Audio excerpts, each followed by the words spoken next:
Hey everybody, and welcome to the critical theory or critical pedagogy lecture. And first thing we have to get straight is critical theory and critical pedagogy are exactly the same thing. They're synonymous. And sometimes I use one, sometimes I use the other. They're exactly the same thing. All right, so don't be confused by that. The first thing you have to know about critical pedagogy is Paulo Freire and Pedagogy of the Oppressed. This is a seminal book. This is a wonderful book. It's a little difficult to read, but this book is cited by tons and tons of people. If you're going to be a bilingual teacher, I know Brianne is going to be a bilingual teacher. I'm not sure if anyone else in the class is. I would definitely go out and buy this book immediately and read it. This lays the foundation for most of our bilingual program here as well.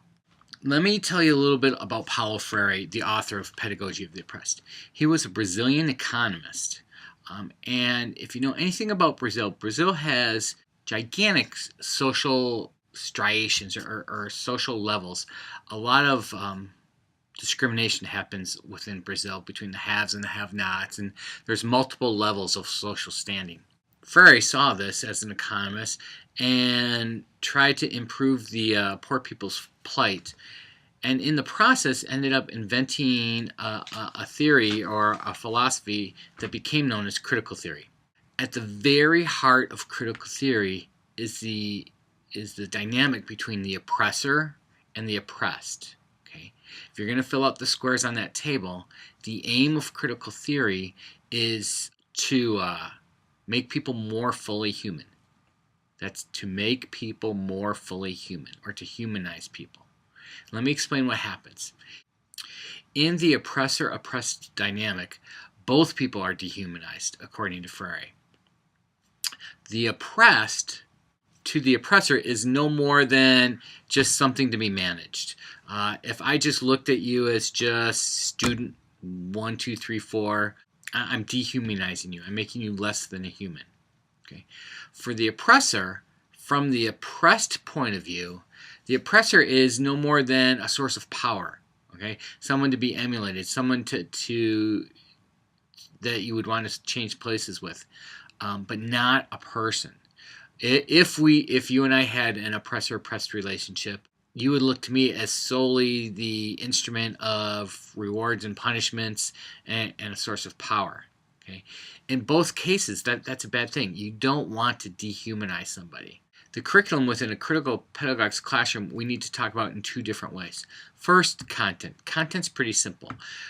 There would be a lot of focus on social justice issues, social science, politics, sociology, those kinds of things.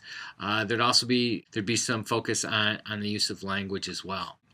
But more importantly, if you're going to be a critical pedagogue, no matter what you teach, the curriculum needs to be based around dialogue. Dialogue is the exchange of information and emotions between two people. For a dialogue to occur, both people need to respect each other. They need to be human in the other person's eyes. I'm sure if you give it a moment, if you think back across your life, or gosh, even the last week, you were probably in conversation with somebody at some point during that week, during which, while the other person was talking, you were thinking like, God, just get me out of this conversation. Or, I don't want to point fingers, but you may have been thinking like, what an idiot. You're not actually listening. For dialogue to take place, the two people need to be fully present mentally and psychologically and carefully listen to one another. You can't do that with someone with whom you don't respect or you don't have a relationship.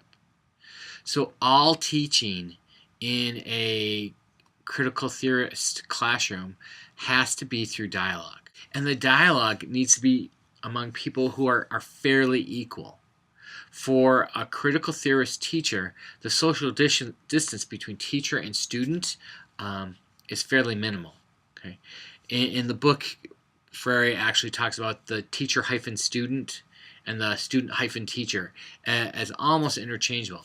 The teacher needs to be the first among equals, not way far ahead, because if you get too far ahead of the people you're working with, you end up becoming the oppressor. You end up becoming the official leader, and they have to follow the social norms of being a follower.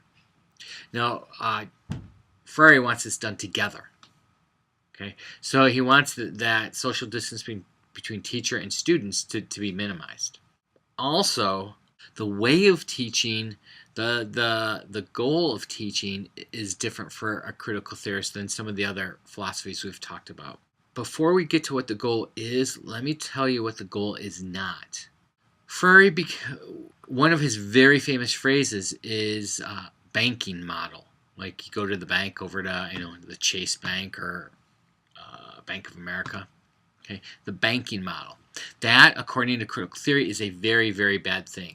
Because in the banking model of teaching, what happens is the teacher is the font of all knowledge and power, and the students have to fill the role of a bank.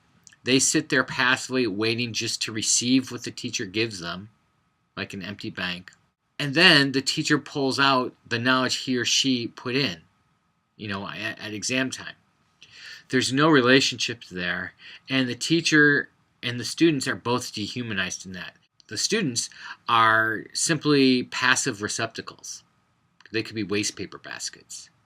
Who they are, what their lives are like, whether their dog died or their parents got divorced or, I don't know, maybe they got engaged last night. All that's totally irrelevant to a banking model educator. Okay, so that's what critical theorists are trying to fight against. In its place, Freire says that we should have problem-posing education, where you pose problems to students. Okay, you engage in dialogue. You engage in exploring whatever it is you're studying together. So what would happen if Romeo and Juliet actually survived? You pose problems about social issues, about whatever you can, and then you equip the students to answer their own questions. And that gives them some agency, which hopefully, in theory, they'll carry into the larger society.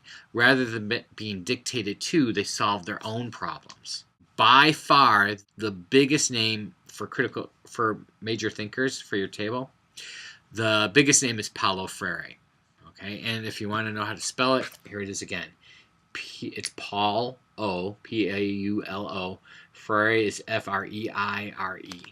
Okay. There are other critical theorists who would be Henry Giroux, Michael Apple. Those are two other really big names. Oh, Giroux, it's a name you'll probably come across. That's spelled Giroux. Okay, Henry Giroux, Michael Apple. Those are real big names in the field. The weakness of this, one is, and personally this is one of my weaknesses with it, is how do you negotiate this very close relationship between the teacher and the students? It's pretty foggy on how that works when there is no kind of acknowledged leader.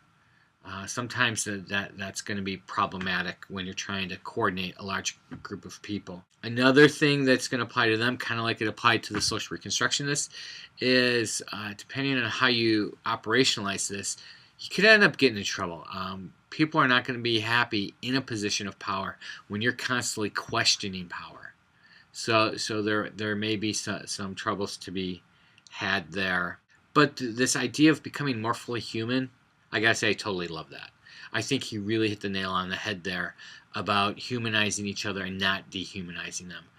How you do that, he and I might have some disagreements about. But I think this is a very worthy philosophy for you to pursue if you find it attractive. I think that's all I have. You have a great day.